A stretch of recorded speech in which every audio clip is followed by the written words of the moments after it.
Xiao Hanzheng returns home to share a bold plan. Mother Xiao intends to humble his arrogant father with a burlap sack, a sentiment Shi Qingluo fully supports, noting the man's growing vanity. The conversation shifts to the Ji sisters.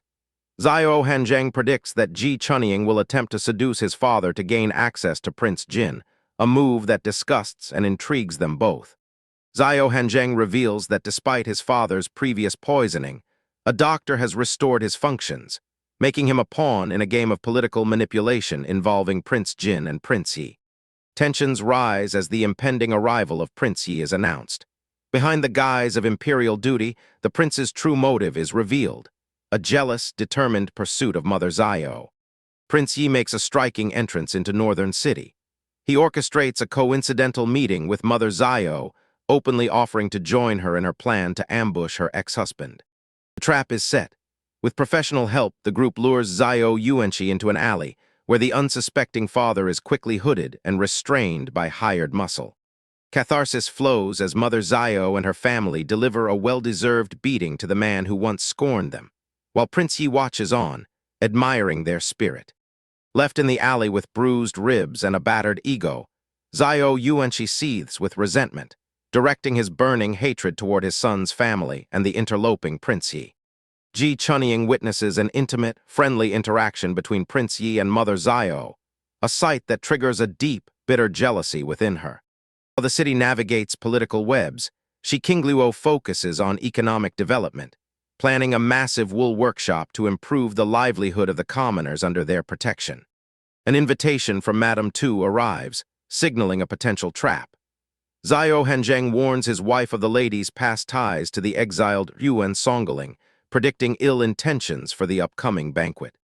Xiao Hanzheng unravels the history of Madame Tu and Yuan Songling, a tangled web of domestic schemes, forced marriages, and ancient grudges that fuel their mutual animosity. The narrative reveals Madame Tu's true face, a master of manipulation who climbed to power by suppressing her own family and painting her enemies as villains. Realizing the banquet is a setup, Shi Qingluo prepares to turn the tables.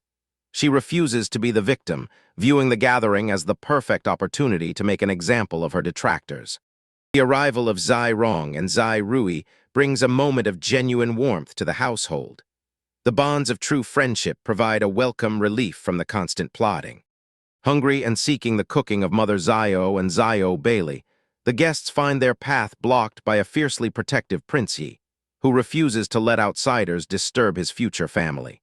As Prince Yi forces the guests to eat elsewhere, he solidifies his place in the group, watching over the Xiao family with a possessiveness that signals his total commitment.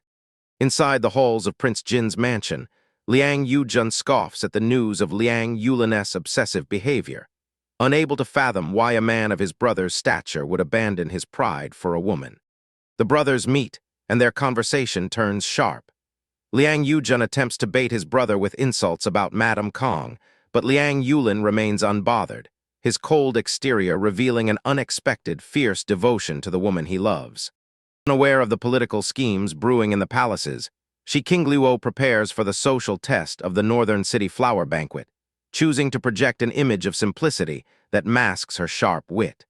Tensions rise as Liang Yujun attempts to weaponize the future of Xiao Bailey for political gain, proposing a union that he hopes will tether the Xiao family to his own ambitions. Liang Yulin reacts with unbridled fury, calling out Liang Yujun for his arrogance and lack of self-awareness. He fiercely defends Xiao Bailey's worth, refusing to let her be used as a pawn for his brother's worthless heirs. The confrontation ends in bitter animosity. Liang Yulin delivers a final, chilling threat regarding the safety of Liang Yujun's lineage, effectively severing any chance of a diplomatic alliance between the two brothers.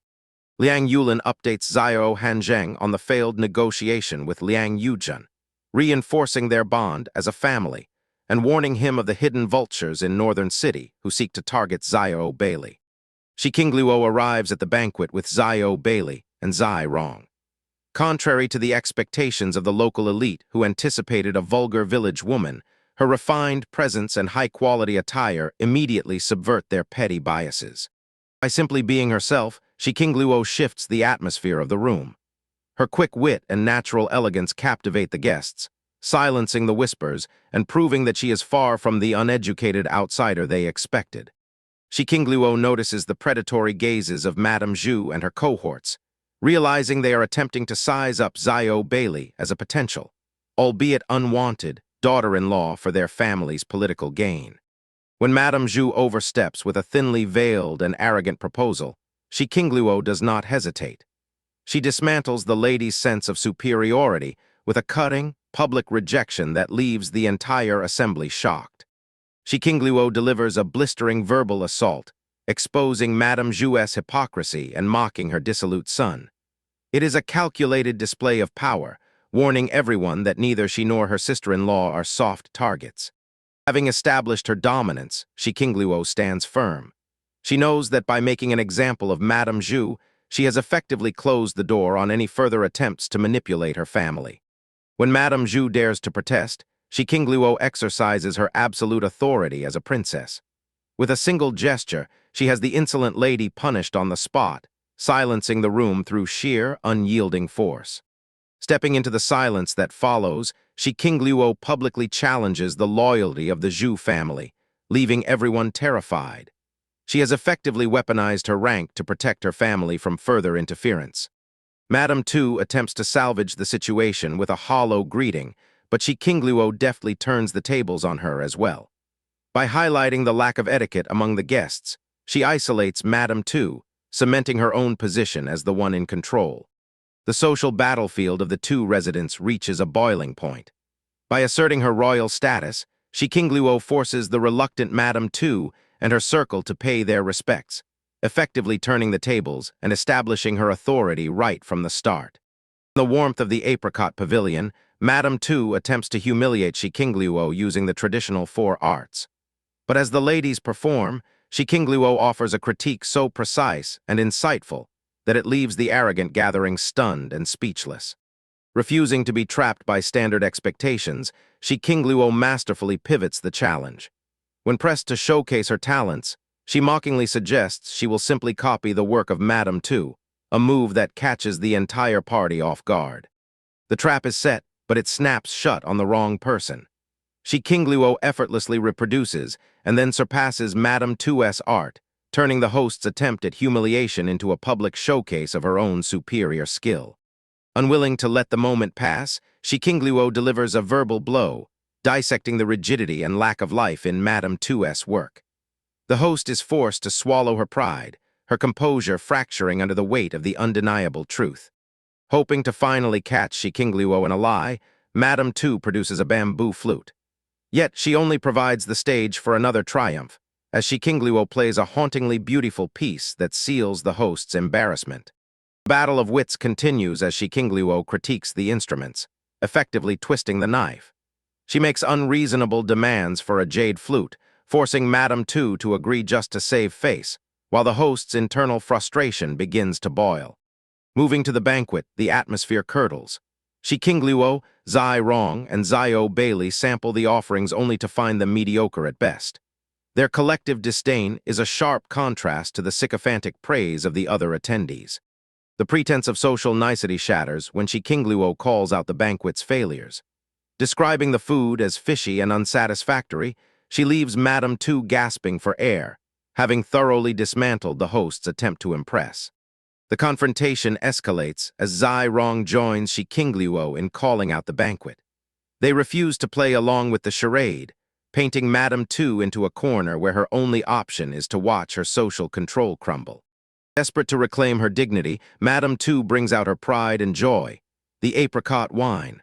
The guests offer lavish praise, hoping the sweet taste will finally quiet the sharp-tongued visitors.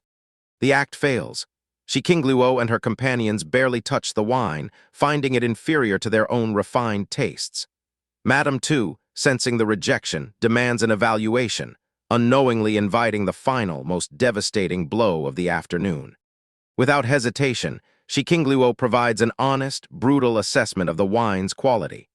She dismantles the reputation of the Tu family's signature brew, exposing its impurities and lack of craftsmanship to the entire room. Seeing an opportunity to trap the peasant girl, Madame Tu challenges her to host her own banquet and showcase her alleged winemaking skills. She is convinced that this final move will secure Shi Qingluo's social downfall. The gauntlet is thrown and accepted. Shi Qingluo agrees to host the next banquet, confident that she will show these noble ladies exactly what a real standard looks like. The trap is set, but the hunter and the hunted are no longer certain of their roles. The flower viewing banquet ends in disarray. The guests have lost their appetite for the apricot wine and the food, all thanks to Shi Qingluo's sharp-tongued observations. Madame Tu burns with inner fury, feeling her reputation shattered by the village woman she underestimated. Just as the guests depart, Tu Lihuan arrives in the company of the fifth prince, Liang Hengyu. While Madame Tu attempts to maintain appearances, the air grows heavy with underlying tension as Liang Hengyu engages in casual, yet pointed, conversation with Shi Qingluo. Once the guests are gone, the facade of the sunny, handsome son crumbles. Tu Lihuan retreats to his private quarters, where his true, ruthless nature emerges as he vents his frustration on the household staff, revealing the darkness hidden behind the two families' prestigious gates. The mask is back on. Tu Lihuan returns to his mother, Madame Tu, composed and charming. The two conspirators discuss a cold-blooded plan to manipulate Xiao Bailey, aiming to use her as a tool of revenge against the Xiao family. Deception is their weapon of choice. Tu Lihuan outlines how they will inflict psychological torment upon Xiao Bailey through silent, calculated cold violence, believing that breaking the sister-in-law will force Shi Qingluo to finally bow her head in defeat. With their plan solidified, mother and son feel a distorted sense of victory. They view Xiao Bailey not as a person, but as a strategic asset to ensure the two families' survival, blissfully overconfident that the daughter of a farmer will be easily broken. The ambition of the Tu family knows no bounds. Tu Lihuan confirms the near destruction of the Fang family's winery, intending to sweep in and seize their assets for a pittance, further cementing their dominance in the regional wine industry. Rumors swirl through Northern City about the upcoming challenge. While the public remains skeptical, Shi Qingluo makes a bold move, placing a heavy wager on her own success in the impending Battle of Brews, signaling her refusal to be intimidated. Even the powerful Liang Yujun is caught off guard by Shi Qingluo's confidence. Observing the escalating chaos from afar, he realizes the village woman is far more dangerous and potentially valuable than anyone in the aristocratic circles ever dared to imagine. The weight of the two families' cruelty lands squarely on Fang Zhijun. Broken by the systematic destruction of his family's livelihood, he comes to Xiao Hanzheng as a last resort, seeking help to sell their remnants and escape the clutches of their oppressors. Deepening their resolve, Shi Qingluo and Xiao Hanzheng recognize the severity of the threat. The two families' ruthlessness has crossed a line, and the couple begins to formulate a counter-strategy that goes far beyond simple defense. The atmosphere in the house turns volatile when Liang Yulin arrives, his face dark with rage. Having uncovered the true depths of the two families' plot against Xiao Bailey, he brings news that will change everything. The secrets are laid bare. Liang Yulin reveals the disgusting nature of the plot against Xiao Bailey, igniting a fire in the hearts of those present. The consensus is clear. The Tu family has finally invited their own ruin. Strategy takes shape. Shi Qingluo proposes a daring plan. They will not only buy the Fang family's assets, but transform them into a juggernaut that will crush the Tu family's wine empire from within. Ambition aligns with justice. One by one, the others join the venture, fueled by the prospect of profit and the delight of teaching the arrogant Tu family a lesson they will never forget. The battle for the heart of Northern City has truly begun. Even the fifth prince, Liang Hengyu, jumps at the opportunity, casting aside his past hesitations. As the alliance grows, Shi Qingluo looks at her comrades, knowing that they have everything they need to tear the two families' prestige to the ground. With vengeance in their hearts, the group finds solace in a new scheme. Betting heavily on herself to win the brewing challenge, Shi Qingluo turns the tables on her rivals, drawing in the support of even the skeptical princes. A simple tea party shifts into a grand political maneuver. Xiao Hanzheng announces that the banquet will include the city's powerful men, ensuring that the shame of the Tu family will be witnessed by all, not just the women. Fate leads Shi Qingluo to the ruined Fang family winery. Recognizing the potential for both revenge and profit, She convinces Fang Zhijun to sell, promising to restore his family's honor and dignity through a grand showcase. The concept of a buffet is met with collective confusion, but the anticipation is palpable. Shi Qingluo keeps her secrets close, whetting their appetites for an event that will surely stun the entire northern city. Stepping into the heart of the Fang family business, Shi Qingluo surveys the damage caused by the two families' tyranny. What remains is a shell of a business, yet it holds the potential for the ultimate downfall of her enemies. With the paperwork signed and the transfer complete, the shop is reborn as Nangxi Winery. The name, a tribute to her true home, marks a new beginning in the northern border and a direct provocation to the Tu family. Word travels fast, and Tu Lihuan is consumed by rage. His 2-year-old plot to annex the Fang assets is undone in a single stroke, leaving him to seethe and promise retribution against the woman who outplayed him. Desperate to save face, the Tu family concludes that Shi Qingluo is merely using stolen goods. They plan to frame her at the banquet, convinced that revealing her reliance on the Fang family's wine will ruin her reputation forever. Power dynamics of the northern city are shifting.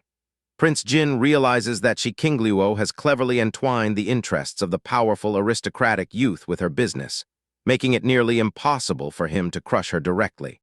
Seeking an ally, Master Tu begs Prince Jin for assistance. He receives only cold, secret promises, leaving the family to bear the brunt of the confrontation alone, as the stage is set for a clash at the upcoming banquet. The shop is transformed into a sanctuary of aromas. Shi Qingluo orchestrates the preparation of a feast, integrating hidden ingredients and new techniques to ensure that this banquet will be an experience unlike any other seen in this land. The day of the banquet arrives. Shi Qingluo and Xiao Hanzheng welcome the guests with grace, even as their rivals arrive expecting to gloat. The air is thick with anticipation and the scent of unknown delicacies. The sight of the buffet leaves the guests stunned. It is a spectacle of abundance that defies the traditional seating arrangements. Madame Tu watches with growing dread as the slap in the face she prepared for another turns sharply back onto her. Just as the tension reaches its breaking point, Prince Jin makes a surprise appearance. His presence confirms the weight of this event, leaving the Tu family trembling as their hopes for a public shaming begin to crumble. The arrival of Prince Yi seals the banquet's significance. In a display of unity and defiance, the two princes join the feast, turning the buffet into a royal affair and effectively neutralizing any attempts at disruption. With effortless poise, Shi Qingluo guides the princes through the culinary wonders of her buffet. As they savor the complex flavors, the whispers of the two families' sabotage fade into silence, replaced by genuine praise. Observing the success from the shadows, Xiao Yuanqi finds himself unable to deny the triumph. The banquet is a complete success, and for the Tu family, the humiliation is total as their attempts to undermine Shi Qingluo fall flat. At the grand banquet, Prince Yi openly claims Xiao Hanzheng and Shi Qingluo as his own family, leaving the attendees stunned and Xiao Yuanqi nursing deep, silent regrets as he feels the weight of everyone's judging gaze. Young Tu Yujiao finds herself mesmerized by the noble, ethereal aura of Prince Yi, sparking a secret ambition to rise above her station, even as her mother feels the bitter sting of jealousy over the attention directed at Xiao Hanzheng's mother. The tension breaks when a guest attempts to disrupt the feast, only to be met with Shi Qingluo's sharp, cutting wit and the unwavering support of Xiao Hanzheng, proving that their presence in Northern City is not to be trifled with. Shi Qingluo deftly turns the tables on the Tu family, publicly announcing the rebranding of the winery while highlighting the inferior quality of the wine previously boasted about by Madame Tu. As the guests sample the exquisite peach wine, its unparalleled clarity and sweet floral notes win over the crowd, leaving Madame Tu trapped in the silence of her own defeat. With the air of someone who refuses to be bullied, Shi Qingluo demands accountability for the illicit schemes meant to destabilize her marriage, forcing Madame Tu into a corner where her excuses crumble. The final blow is delivered when Shi Qingluo reveals that Prince Yi himself has collected the evidence of the Tu family's treachery, leaving no room for denial. Prince Yi's cold, authoritative demand leaves the Tu family trembling, as the weight of his threat exposes their petty schemes and lack of standing against a true power of the state. Despite the earlier drama, Shi Qingluo continues to command the room, showcasing an array of floral and fruit wines that make the previous local offerings look like nothing more than common water. The introduction of the high-concentration white wine ignites a fire of excitement among the men, marking a clear divide between those who appreciate true craft and those who remain stuck in outdated ways. The golden bamboo leaf green wine captivates the civil officials and madams alike, cementing Shi Qingluo's status as a master of arts and crafts, while further humiliating the struggling Tu family. The sting of public exposure proves too much for Madame Tu and her son, whose reputations suffer a catastrophic blow as the elite of Northern City openly praise the woman they tried to ruin. Masterfully using the scarcity of her creations, Shi Qingluo sets the stage for future business triumphs, turning a public challenge into an irresistible advertising campaign. As the banquet winds down, friends discuss the future and the wonders Shi Qingluo has introduced, with Liang Yaoxiao diligently preparing for his upcoming maritime endeavors. The fraternal rivalry between the two princes reaches a peak, as Liang Yulin flaunts his connection to the talented Shi Qingluo, much to the irritation of a sour and envious Liang Yuzhen. Final confrontation leaves Xiao Yuanqi reeling, as the weight of his past choices leaves him isolated, while Liang Yulin firmly stakes his claim on the family that Xiao Yuanqi could never keep. The air crackles with tension as Prince Yi confronts Xiao Yuanqi, brutally exposing the reality of his lineage and his pathetic future. As the truth about the impossibility of heirs weighs on the disgraced official, Prince Yi offers to integrate the Xiao siblings into the royal family's lineage, a direct blow to Xiao Yuanqi's fragile pride. Defiance defines the moment as Xiao Hanzheng rejects the chains of his past. He makes it clear that the bonds with his biological father are severed, welcoming the prospect of changing his surname to align with those who actually value him, effectively ending any delusions Xiao Yuanqi held about his inheritance. With the sharp tongue of a first-rank princess, Shi Qingluo delivers the final verbal strike, mocking Xiao Yuanqi's moral decay and vanity. Surrounded by onlookers, Xiao Yuanqi realizes he has become the laughingstock of the city, utterly defeated by the very people he once discarded. The psychological warfare continues as Shi Qingluo and Liang Yulin corner Liang Yuzhen. They weave a web of implication and suspicion, leaving him humiliated and forced to pay his debts, while Xiao Yuanqi flees the scene in a fit of impotent rage. Stung by public humiliation, Xiao Yuanqi retreats to his residence, his heart filled with bitterness. In the shadows of the street, Ji Chunying waits with a premeditated plan, orchestrating a chance encounter to manipulate the disgruntled man. As Ji Chunying collapses before Xiao Yuanqi's horse, the stage is set for a new manipulation. Xiao Yuanqi, nursing his wounded ego, begins to see the sister of his nemesis as a potential instrument of his own twisted revenge. Xiao Yuanqi invites the danger into his home, not out of passion, but as a calculated strike against Ji Chunru. He plays the part of the doting protector, while internally plotting to use Ji Chunying to dismantle the woman who ruined his lineage. Xiao Hanzheng and Shi Qingluo receive news of the burgeoning alliance between Xiao Yuanqi and Ji Chunying. Recognizing the predator and the parasite for what they are, they watch with detached interest as their enemies descend further into their own chaotic trap. While the drama unfolds behind palace walls, the success of Nangxi Winery sweeps through Northern City. The common people and nobles alike are captivated by Shi Qingluo's innovations, leaving the competition and the humiliated Tu family to drown in their own bitterness. The day of reckoning arrives at the casino. Liang Mingwen finds himself trapped between the demand for a massive debt repayment and the overwhelming presence of Liang Yulin, who brings Shi Qingluo to stake her claim. Liang Yulin artfully maneuvers Liang Mingwen, forcing him to acknowledge Shi Qingluo's ingenuity in the very games that fill his coffers. The trap tightens as they frame the interaction as a debt of gratitude. Shi Qingluo pivots from debt collection to a grand, strategic demand, a plot of land for a new academy. She frames the request as a way for Liang Mingwen to gain prestige, effectively forcing him to subsidize her ambition under the guise of benevolence. The psychological pressure reaches its peak. Liang Yulin and Shi Qingluo strip away Liang Mingwen's dandy facade, forcing him to confront his true ambition and his desperate need for public standing to secure the throne. Shi Qingluo offers a choice: either collaborate and gain a reputation as a benefactor, or lose his primary revenue stream as the royal family revokes his gambling license. There is no middle ground, and Liang Mingwen knows he is cornered. Defeated by the relentless logic of his guests, Liang Mingwen concedes, handing over the silver. He has been successfully baited into their scheme, his resources now flowing into the projects of those who hold his political future in their hands. Just as victory seems complete, a new complication arises from the shadows of the gambling den. The sound of a desperate cry pierces the air, leading Shi Qingluo to an encounter that promises to derail their moment of triumph. Inside the den of vice, Ji Chunru faces a dire ultimatum. Her brother's reckless gambling has left them in deep debt, and the manager threatens to exact a bloody toll if 5,000 taels are not produced within 3 days. The arrival of the noble Liang Mingwen forces the gambling manager into a sudden, sycophantic display of respect, revealing the hierarchy that governs these dark alleys, while Ji Chunru burns with embarrassment at being seen in her wretched state. As paths cross, the icy exchange between the two women is palpable.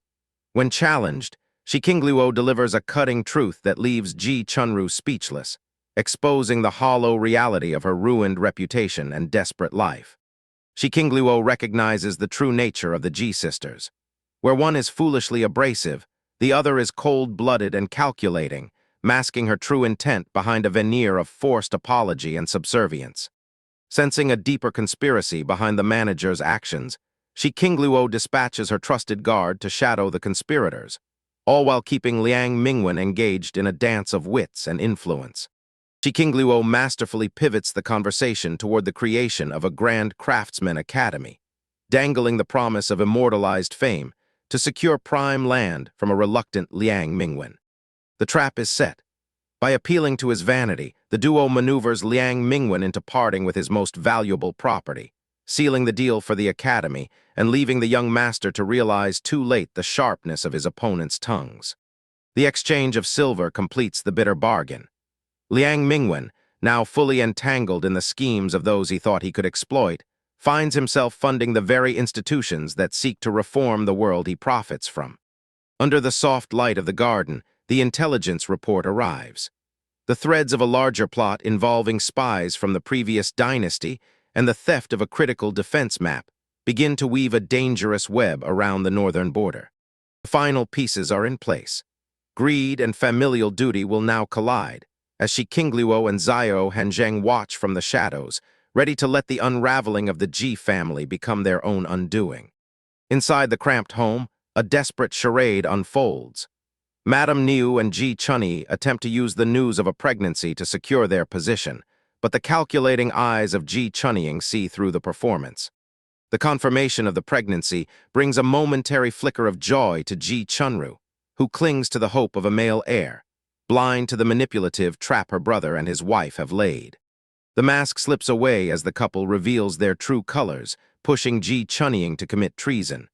They offer her a dark choice: steal the map to save their lifestyle, or watch the family crumble under the weight of their debt. The manipulation deepens as Ji Chunru is swayed by the promise of revenge and security. She demands that her younger sister betray the deputy governor, prioritizing their immediate survival over the safety of the border. The moral struggle reaches a fever pitch.